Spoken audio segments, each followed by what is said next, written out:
नमस्कार मेरे प्रिय विद्यार्थियों, आप सभी का WOP के इस चैनल डॉक्टर विनी शर्मा में हार्दिक स्वागत और अभिनंदन है।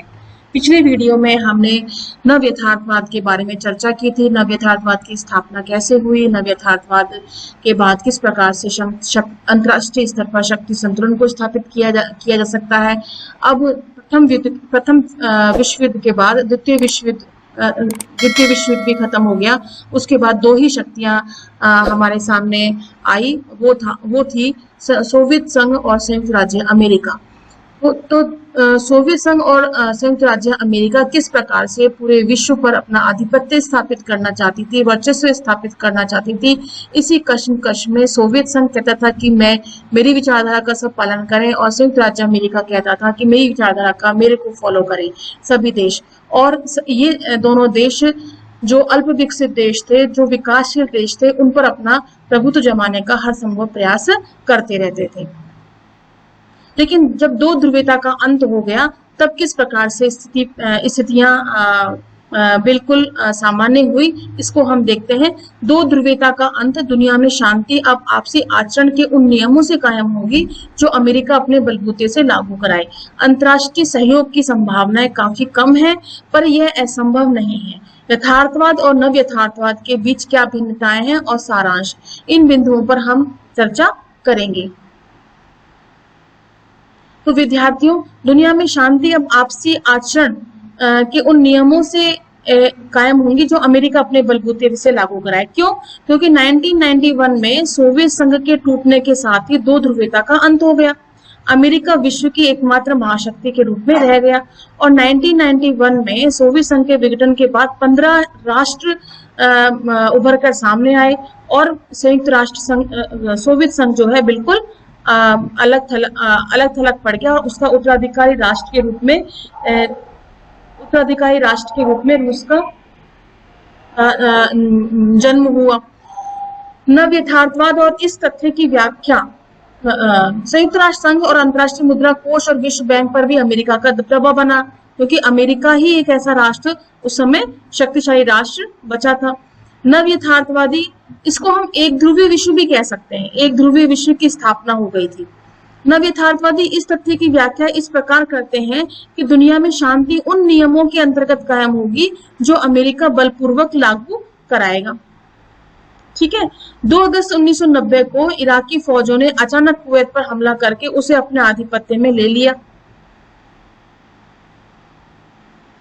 अमेरिका ने इस कार्रवाई की निंदा की और अपनी ओर से सीधी कार्रवाई करने के बजाय संयुक्त राष्ट्र संघ को अपना औजार बनाया, मतलब साधन बनाया। 17 जनवरी 1991 को अमेरिका के नेतृत्व में 34 देशों की बहुराष्ट्रीय सेनाओं ने कुवैत को इराक के चंगुल से मुक्त कराने के लिए इराक पर धावा बोल दिया। इस कार्रवाई को क्या कहा गया? ऑपरेशन डेजर्ट स्टार्म कहा गया। कुवैत को मुक्त करा लिया गया, और इस युद्ध से विश्व में अमेरिका का वर्चस्व और दबदबा कायम हुआ। अमेरिका कई वर्षों तक यह प्रचार करता रहा कि इराक ने सामूहिक संहार के शस्त्र विकसित कर लिए हैं, है ना। अमेरिका और उसके सहयोगी राष्ट्रों ने 19 मार्च 2003 को इराक पर आक्रमण किया। इराक के पास सामूहिक संहारक शस्त्र नहीं थे, इसलिए युद्ध में विजय प्राप्त करके अमेरिका ने अब यह कहा कि इराक को तानाशाही से मुक्त कराने के लिए आक्रमण जरूरी था। पर प्रश्न यह है कि क्या हमें अमेरिका को किसी देश के आंतरिक मामलों में हस्तक्षेप करने की छूट देनी चाहिए, जिस प्रकार से उसने उपयुक्त कार्रवाई की, ऑपरेशन डेजर्ट स्टार्म लगाया? क्या ऐसी हमें इजाजत दे देनी चाहिए? नहीं। अंतर्राष्ट्रीय सहयोग की संभावनाएं काफी कम है, पर यह असंभव भी नहीं है।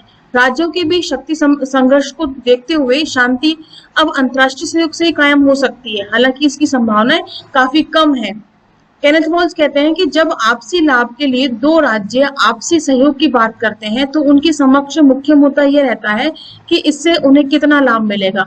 क्या लाभ में दोनों का हिस्सा बराबर बराबर रहेगा, अथवा किसी एक को कम और दूसरे को ज्यादा मिलेगा? तब जिस राज्य को ज्यादा हिस्सा मिलेगा, वह बराबर इसी कोशिश में रहेगा कि वह अपनी बढ़ी हुई ताकत के दूसरे को नुकसान न पहुंचाना चाहिए। अर्थात आपसी सहयोग के बावजूद आपसी विश्वास की कमी के कारण स्थायी शांति की संभावना कम ही रहती है। यथार्थवाद और नव यथार्थवाद के बीच क्या अंतर है? यथार्थवाद ने सत्ता संघर्ष के लिए मानवीय प्रकृति को जिम्मेदार ठहराया, ये हमने चर्चा की थी। जबकि नव यथार्थवादी किसको बताते हैं? अंतर्राष्ट्रीय व्यवस्था को, मतलब संरचना को जिम्मेदार ठहराते हैं। संरचना का क्या अर्थ बताया? राज्यों के बीच शक्ति विभाजन का क्या स्वरूप है, हम कहाँ खड़े हैं, विभिन्न राज्यों की शक्तियों की यदि तोला जाए तो किस राज्य का पल्ला कितना भारी है, किसके पास अत्यधिक शक्ति है। विश्व व्यवस्था की पहचान कराने के लिए अराजकता शब्द का प्रयोग किया जाता है।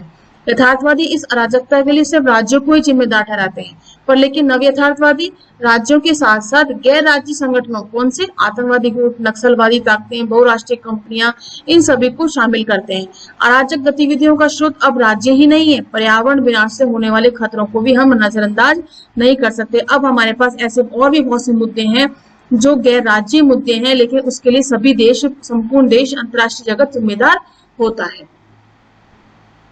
तीसरा, यथार्थवादी विलेखक चूंकि राज्यों को ही अंतर्राष्ट्रीय राजनीति का कर्ता धर्ता मानते हैं, इसलिए उन्होंने शक्ति संतुलन कायम करने या उसके बिगड़ जाने के लिए सिर्फ राजनीतिक और सामरिक तत्वों को ही जिम्मेदार माना है। इसके ठीक विपरीत नव यथार्थवादी सामाजिक आर्थिक लक्ष्यों को भी महत्व देते हैं। उनके अनुसार अंतर्राष्ट्रीय व्यवस्था को बनाए रखने के लिए सामाजिक आर्थिक विषमताओं को दूर करना जरूरी है। नव यथार्थवादी लेखक राजनीति के साथ साथ अर्थशास्त्र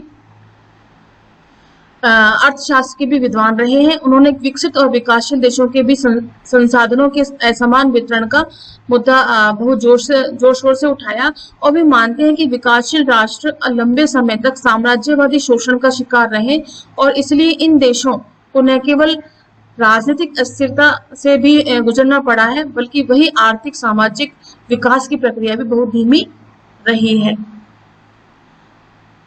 अब सारांश में हम ये देखते हैं कि यथार्थवाद और नव यथार्थवादियों ने अपने विश्लेषण में शक्ति, राष्ट्रीय हित और राष्ट्रीय सुरक्षा पर अधिक बल दिया, जो काफी हद तक ठीक भी है। वे सदैव प्रभुत्वकारी संतुलन की बात करते हैं, परंतु यथार्थवादी और आदर्शवादी उपागमों के समन्वय से ही अंतर्राष्ट्रीय संबंधों के अध्ययन का एक संतुलित दृष्टिकोण विकसित हो सकेगा। कहने का मतलब है कि यथार्थवाद और आदर्शवाद को हमें दोनों को साथ लेके चलना होगा, तभी जाकर के अंतर्राष्ट्रीय संबंधों की स्थिति को सामान्य किया जा सकता है, संतुलन में किया जा सकता है। विद्यार्थियों, इस वीडियो में जो प्रमुख प्रश्न बनते हैं वो इस प्रकार है। दो ध्रुवीय विश्व से क्या अभिप्राय है? सोवियत यूनियन का विघटन कब हुआ? ऑपरेशन डेजर्ट स्टॉर्म क्या है? और यथार्थवाद और नव यथार्थवाद के मध्य अंतर। अमेरिका ने इराक पर आक्रमण कब और क्यों किया? और अंतर्राष्ट्रीय संगठनों के नाम बताइए। तो अंतर्राष्ट्रीय संगठनों के नाम में संयुक्त राष्ट्र संघ का नाम आ जाता है, IMF का आता है, विश्व बैंक का आता है। तो इस प्रकार से आप अंतर्राष्ट्रीय संगठनों के नाम भी आप लिख सकते हैं। तो अगर इन प्रश्नों में किसी भी प्रकार का आपको डाउट होता है तो कमेंट बॉक्स में आप इसको लिखिए और मैं इसका आपको उत्तर दूंगी। अब यह अध्याय हमारा इन 6 वीडियोस में समाप्त होता है। कृपया इन सभी वीडियोस को ध्यानपूर्वक सुने और इसमें जो निर्धारित किए गए हैं प्रश्न जो हैं उनका आप अपनी नोटबुक में इसका उत्तर लिखें। यह अध्याय यहीं समाप्त होता है। धन्यवाद।